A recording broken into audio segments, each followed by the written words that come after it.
সারা পশ্চিমবঙ্গের মানুষ আপনারা দেখেছেন যে আর.জি. কর হসপিটালে যেভাবে নির্মম অত্যাচার, শারীরিক নির্যাতন করে একজন বোনকে হত্যা করেছে, একজন ডাক্তারকে, যে ডাক্তার প্রত্যেকটি মানুষের বেঁচে থাকার একটা অংশ, ডাক্তার বাঁচিয়ে রাখে প্রত্যেকটি পরিবারকে, ঠিক তেমনই একজন ডাক্তারকে শারীরিকভাবে নির্যাতন করে তাকে মেরে ফেলা হয়েছে।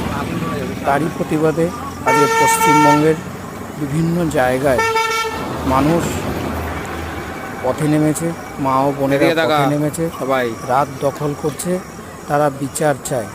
এই অভয়ার কাণ্ডের বিচার চায় সাধারণ পশ্চিমবঙ্গের মেয়েরা। আজকে দেখুন, পশ্চিমবঙ্গে লক্ষ্মীর ভাণ্ডার আছে, কিন্তু বর্তমান সময় লক্ষ্মীদের কোনো সুরক্ষা নেই। যারা আমার পোস্টটা দেখছেন তারা জেগে উঠুন।